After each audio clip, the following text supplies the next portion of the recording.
Hello everyone, a very warm welcome to the Gary Neville Podcast, which this afternoon comes live from the Etihad, where we have just watched Gary. Manchester City put on an excellent show against Everton, and goodness me, we were treated to some glorious goals, weren't we? Brilliant, and what you have to admire about Manchester City is everything but the consistency. The consistency of just repeating the same level of performance, the same movements, the same patterns, same methodology, week in, week out. They don't drop the standards very often. They apply themselves to the defensive work, so you're not just talking about a team here of great players, which a lot of them are, on the ball, you know, executing the passing movements, the possession. You're talking about their work off the ball when they're attacking. The ones who aren't attacking are all pushing in and defending and making sure that they sustain attacks. It's a perfect team, really, in some ways, and it's obviously built in Pep Guardiola's style. It's unique. But the goals today were outstanding. I mean, there were some brilliant moments. I think the Cancelo pass is just exceptional. The Rodri strike is a wonder goal. And there's so much to admire, as you say. I mean, Everton were well off it. They were nowhere near it. But we've seen, to be fair, better teams than Everton struggle against this City team. And what is interesting, perhaps significant, the fact we went through the whole game with barely mentioning, apart from in the team news, Kevin De Bruyne, who we know is absent for the next week or so after testing positive for COVID. Ruben Dias was given a rest. Bill. We're just doing a picture. Go on. Ruben Dias was given a rest at the back. So it showed the strength and depth that Manchester City had, that we've always known they have had. But I think when you look at the title race, which, are we saying it's now down to 3, the title race, Gary? Yes, the title race is down to 3 teams. You don't mention De Bruyne and Diaz. You know, they played part of a season a couple of seasons ago without Kevin De Bruyne. The depth of quality, the depth of coaching is in place.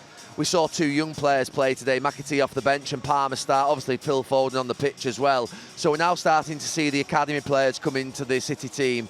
And I mentioned that they were clones. Yeah. So we're starting to now see what would be the fruits of the labour of the last 10, 15 years, investment into facilities, coaching, academies. They've built a world-class space around this stadium. And different spaces that contribute towards the success and a culture of that feeling that we are the best and we're doing the best things. And they can live with a player not being there.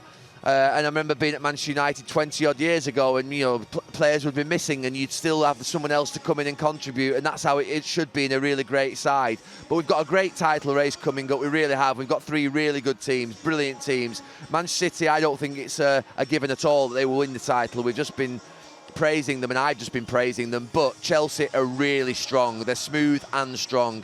And Liverpool have got Jurgen Klopp, that energy, that something in that ground at Anfield at the moment. They're together. They know that if they can be in that race with a few weeks to go, they'll be really dangerous as well.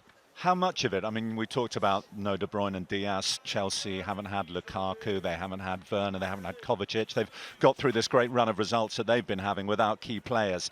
Can Liverpool cope and stay in a title race when they lose players to the Cup of Nations in Africa in January and maybe get a couple of injuries? I think it's most difficult for Liverpool just because they are so finely tuned. I think the other 2 have bigger squads and better squads. Liverpool, I said earlier in the season, had I think the best 11. That doesn't change, but if 2 or 3 of those go missing, then it does cause a real problem. So I think Liverpool are the ones that, what Liverpool will want, I think, is to be within a point or 2 with, like, say, 4, 5, 6 games to go with that history and that tradition and Jurgen Klopp's energy. I think then they will become really dangerous. But I think to get there will be a bigger struggle for them than it would be, I think, for Chelsea and City. They're in there at the moment. They're a great side, but they just haven't got the sort of investment power of City and Chelsea in the depth of squad. You see what these benches are here today, and the bench at Chelsea. They're just exceptional squads in any season, in any era. Well, as we cast our eye over the Premier League weekend, there's one giant story that's dominating all the others, and that, of course, and I know you've spoken about it already, is the sacking of Ole Gunnar Solskjaer. Did the level of performance yesterday surprise you? Because that was supposed to be the day that he got a response. The performances have been horrific over the last couple of months, and I'd said after the Tottenham game, where actually I thought they were really compact and quite strong, how has it taken so long for them as a coaching staff, players, a lot of senior players in that dressing room as well, to attend to what would be the sort of recklessness and abandon of defensive responsibility? You know, when you attack, you can't just go out onto a football pitch and think we're good players, we're going to win. all these players, all these teams in this league now are well organised. They're good players. They've got good technical ability and they're compact. It's arrogance and ego to think you can go out there and just play. Those days have gone. And Manchester United, for a period of weeks, and I think it started, the Newcastle game, there were signs in that first Ronaldo game. But then I think the Villa game, Villarreal and Everton, I think the other international break, I think it was maybe in October, I think it was. That was where I thought, oh, this is not going to be pleasant. You can't concede chance after chance after chance. You then think against Tottenham, okay, they've got themselves compact, they've woken themselves up, give themselves a clip round the ear. And then City came, and I think City just absolutely drained them of all confidence. The City can do that to you. I think Manchester United, had the right intent in terms of trying to keep the manager till the end of the season. I think it was the right thing to do, to try and keep him as long as possible. But yesterday, I actually, to be fair, yesterday wasn't watching football.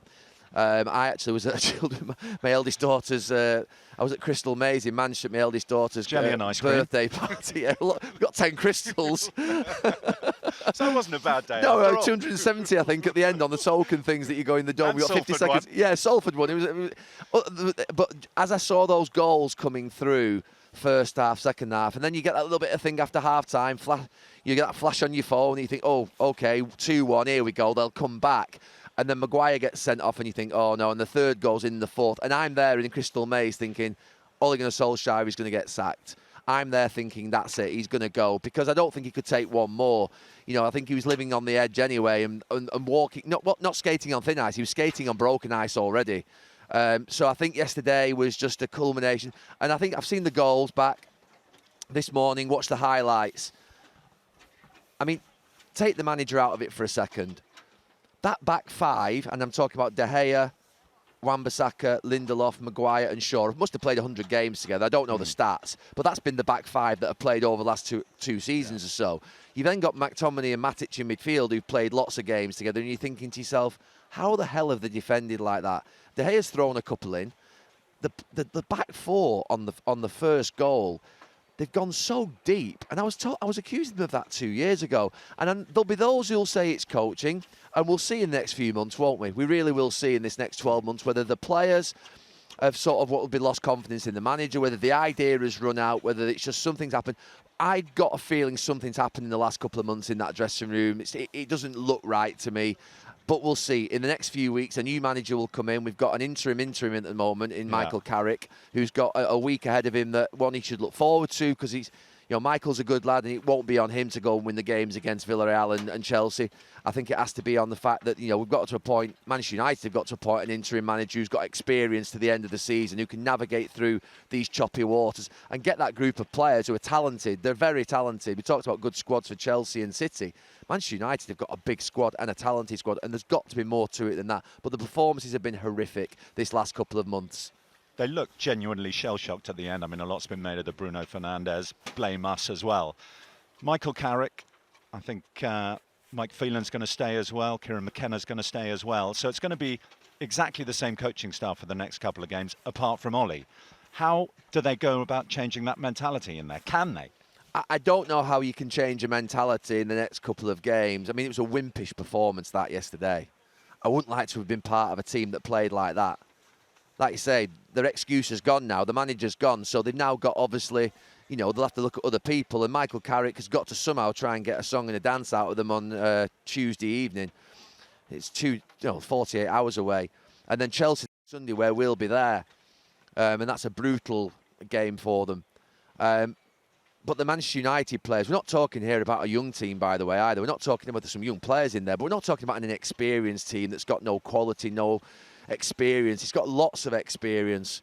And I just think that ultimately the manager's not been able to get the best out of them in the last few months. He's not. It's deteriorated so quickly. I think Leicester was the first time where everyone thought, people started to ask questions about Ole and his job. Up until that point, it hadn't been really mentioned that much, in the sense that, they finished second last season. They signed Sancho, Varane and Ronaldo, and you're thinking that this season is going to be a title challenge. But it has just gone south so quickly and it's caught the club by surprise. The club have not prepared for this at all. They've not been ready for it, and that's obvious by the fact that they're appointing an interim to the end of the season. But it'll be interesting to see what happens. At the end of the day, I hope that what can happen is that the work that Ole's done in these last 2 or 3 years, which I think is bringing more Manchester United style of player, I hope that can be built on, and that what we're not going to see is another rebuild and transition suggestion. I think what it has to be seen as is a bridge, what Ole's done, rather than it being that they're still in transition. They have to see this as being a stepping stone to what can happen with this squad in the future.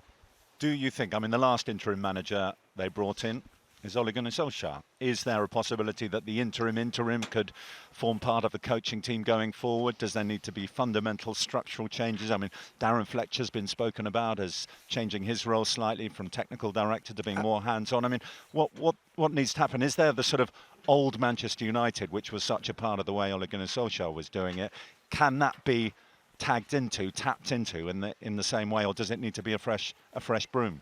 I think if Darren Fletcher, I think if he's trying to develop himself as a technical director, the last thing he should be doing is thinking about getting anywhere near that coaching staff and being anywhere near the managerial job. He's better off just staying clear of it and developing the role that he's actually in. I think what Manchester United are doing in the next few weeks is they're obviously changing their CEO. Ed Woodward is leaving the club, or he's certainly departing as CEO. Whether he stays on in another role, I'm not sure. But he's certainly departing as CEO. The new CEO has got to come and stamp his own authority on it, and I think he's got to assess everything that's in place and that's been put in place. And he's got to assess whether those names of the coaches that you've mentioned, the backroom staff, the recruitment, all the sort of infrastructure that's been put in place over this last 2 or 3 years, it's got to be tested. It's got to be stress tested. And they've got to work out whether that backroom team and the football knowledge in the club can challenge this club. You know, we know the people here have been at Barcelona with Pep Guardiola. They've built dynasties at Barcelona. They're now building another one here. You've got smart people at Liverpool. You've got hardened, brutal, clinical, fantastic operators at Chelsea. So you've got to work out, if you're the CEO of Manchester United, Ed Woodward ultimately over the last 8 years has failed in his football objectives. On the business side, that's fine. He may have done a good job. I don't know. But on the football side, the football objectives have failed. So the new CEO has got to come in and decide whether he wants to play football manager or whether he wants to put really competent people in place, step away from it, take the role that, say, for instance, in the past, Martin Edwards or a David Gill or other owners at other clubs do, which is let experts in football deal with that. And this ex-player sort of thing that you mentioned, Bill, that isn't for me. I'm not interested in that, to be honest with you. I'm not offering it to you. No, no, but I'm not interested in that. That to me, I've called for the values and principles of Manchester United to be adhered to. What I've not called for is that ex-players have to be the ones who adhere to it. I'm sure Liverpool fans think at the moment that Jurgen Klopp is absolutely adhering to the values and principles of the city, of the football club, delivering success, and he's not from Liverpool. So that it can be delivered. Sir Alex Ferguson came down 25, 30, whatever years ago it was from Aberdeen, not as a Mancunian. Not as a Mancunian, he came down as a Glaswegian, someone from Govan. So he came down, but he understood. He embedded himself in the city. He understood the city. Pep Guardiola has invested in restaurants. Soriano, the CEO I live 3 doors down from, he's invested in restaurants. They've invested in places. They've bought apartments. They've committed to the city. Manchester United need owners and an executive and football people who are going to commit to this city, understand the city, and also be capable of delivering the results that Manchester United deserve, which is being best in class. And the new CEO has to step into the job, and he has to be clinical. And he has to make sure that he's not thought of in the same way that Ed Woodward would be thought of at the end of his football reign, which is he may have done a good job on the football side, he may have grown the revenues, he may have grown the commercial activity of the club, and that's great. No Manchester United fan doesn't want the club to earn a lot of revenue because they want that invested back in the team. But they also want people on the football side that can deliver success. And that's not happened. 3 managers have been appointed in the last 8 years or given extensions and sacked within months. David Moyes was sacked within 7 or 8 months of a 6-year contract.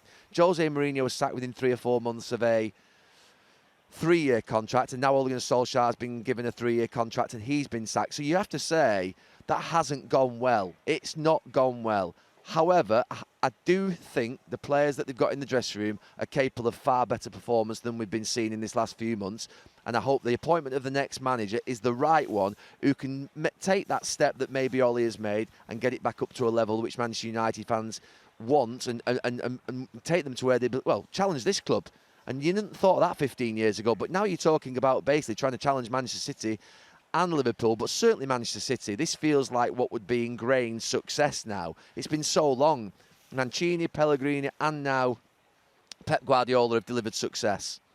I just wonder whether, we know about the big beasts. We know about the Van Gaals and the Mourinhos that have been tried there. We know about all the managers, Conte in the Premier League, Tuchel, so on and so forth. Pochettino, if you like, even though he hasn't had the trophy-winning success yet. Does it have to be a manager who has a sort of show-us-your-medals type CV, who can get the best out of these players? Can a young manager come and take on that dressing room? I think it's difficult for a young manager to take on that dressing room and to take on this football club at this time. I really do. A young, inexperienced manager who hasn't had a level of success. Ten Hag? I know he's not young, but he's worked with young players. Can he do it? Maybe. Look, I would say to come over to Old Trafford now, at this point, and deal with Varane, Pogba, Fernandes, Ronaldo. You're talking about huge figures. And you need a certain type of manager who's going to have the capability to be able to deal with that. It doesn't strike me as a young manager appointment. It really doesn't. But what it does need to be is someone fresh. It needs to be someone fresh. I think it needs to be someone who can come to the club and bring that energy back to the club. Bayern Munich have gone for Nagelsmann. Is someone, and I know they don't grow on trees, managers like that, but someone of that age with a Could someone like that come in? Yeah, I mean, I think someone like that could come in. But, they're not available, these managers, at this moment in time. And Manchester United have got a real serious issue that the reason they've tried to keep Ole Gunnar Solskjaer to the end of the season, aside from it being the right thing to try and do, is that there isn't anybody out there to appoint. And I keep going back to the conduct. I've said it a million times over this last 3, 4, 5, 6 weeks. And people think I've got something against Antonio Conte. If I was... Manchester City wouldn't appoint Antonio Conte. They never would. So the ownership here would look at it and think, no, he doesn't fit what we want at our club. And you've got to be really selective when you've got certain sort of values and principles at a club.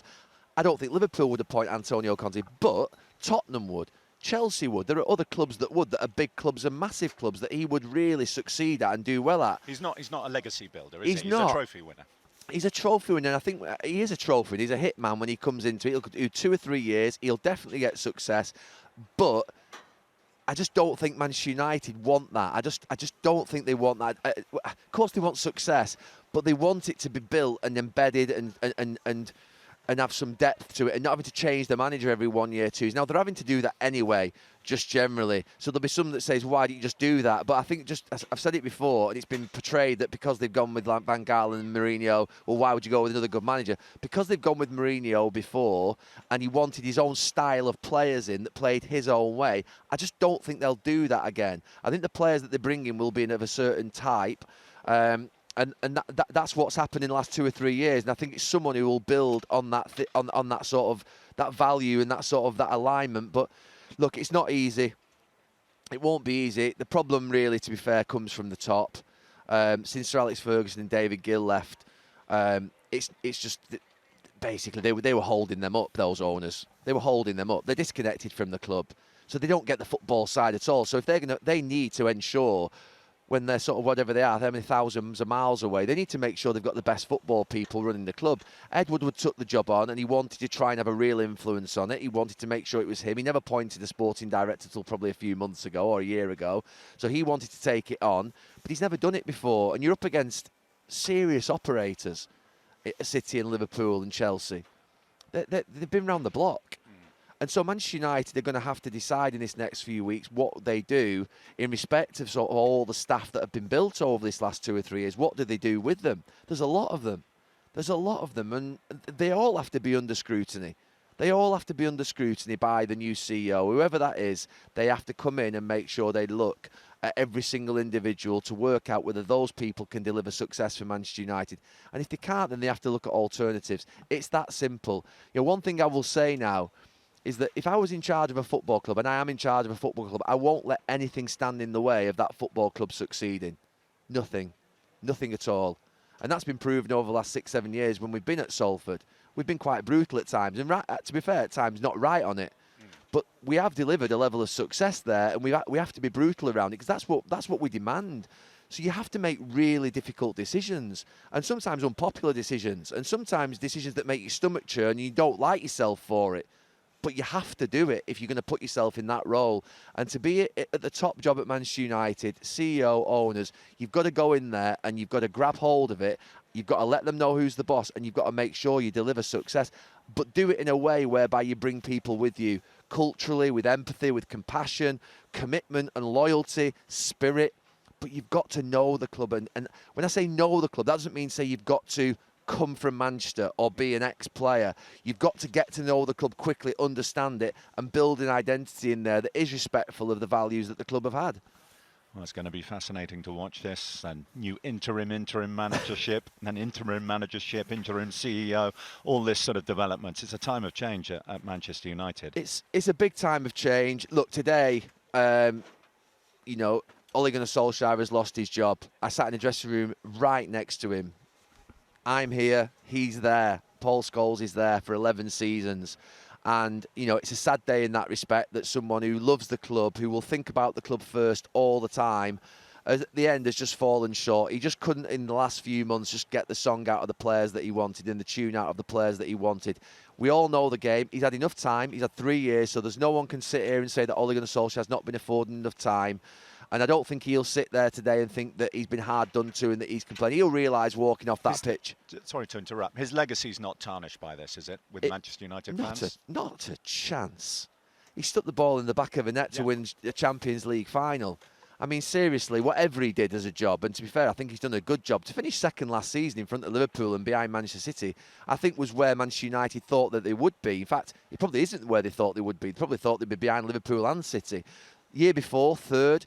So I think the 2 seasons previously have been pretty good. I think I'm okay with those 2 seasons. I do think the Europa League final was a bad one. That was a bad one. He had to get that sort of medal around the players' necks and around his own neck. That was a bad one. I think that really deflated the sort of confidence of maybe the club and the players. I think they just thought, that was our moment where you grow. And you just feel a bit more confident coming into this season, and they lost that. But in no way, shape or form, you know, there have been, I've seen it on social media over the last few weeks, some Manchester United fans abusing Ole Gunnar Solskjaer. They're an absolute disgrace. And I don't mind saying that. Fans can say whatever they want. However, to abuse him, you can say you want him out of a job, you can say you want him sacked, you can say a lot of things about a football player, and we'll all sort of deal with it as it's all fair in love and war. But when you start abusing someone that's basically done what he's done for the club, and he's basically played like he has for the club and committed himself to the club as a player and had success, I can't accept that. So for me, today's a sad day, an inevitable day in some ways after yesterday. Manchester United will always be here. There'll be worse days than this, there is no doubt. So I'm not sat here this evening thinking that Manchester United, they're in a shocking place, the club's all over. I'm not thinking that. You know, the club have got a really good squad. I think he's built a good squad of players. They just now need someone to take it over and basically go and achieve the success with that group that should be achieved, that can be achieved. But in terms of Ole, it's been a tough 2 months for him, I suspect, a really tough 2 months for him. And he looked beaten in the interview I saw this morning, which was after the game yesterday, the one with Jeff Shreves. I mean, that wasn't pleasant to watch. You know, it takes me back to it made me think of mine after the 7-0 defeat in Barcelona, where they just kept saying to me, "Are you going to resign? You know, are you going to resign? Your job must be gone now." And I'm sort of dead behind my eyes, and I've gone. You know, I mean, it's an out-of-body experience. Shell shock. You don't even know what you're saying. You don't even know what's coming out of your mouth. I mean, there were some people saying yesterday, "How can he smile on the interview?" He doesn't even know he's smiling. Honestly, he just is there, shell-shocked, out-of-body experience, thinking, what is happening to me? And do you know something? He'll go home to Norway probably tomorrow or the day after, and he'll be relieved, I suspect. He'll be relieved. At Valencia, I was relieved, because at the end of the day, you just think it's not working, this, and he'll know he's an honest lad.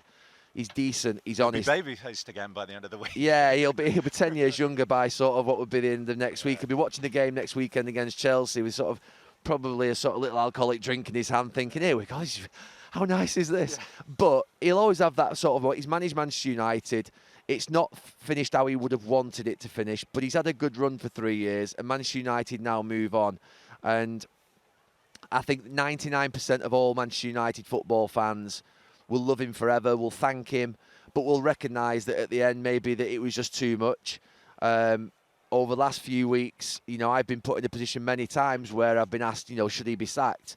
And it's never going to happen. I shared too much with Ole Gunnar Solskjaer, and people say, how can you put your friendship with him above, say, for instance, the club? I'll always put human beings above an entity in any walk of life. And Ole Gunnar Solskjaer is a good man, and the people who played with him, who, to be fair, have got anything about them, would never turn on him. Well, I think that's a very good place to end.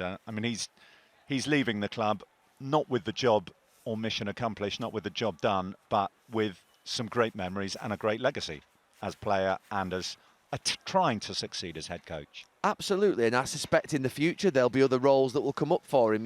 I'm sure that he's a passionate Norwegian, and I think that maybe the Norway head coach's job, he'll pick up potentially other roles. He's got a lot of experience under his belt now, but I suspect he'll take some time off because that will have taken a lot out of him in the last few weeks, and he deserves a rest. Ultimately, at the end of the day, in football, we all know the game. We get paid a lot for it as well, so there's no sort of in terms of perspective.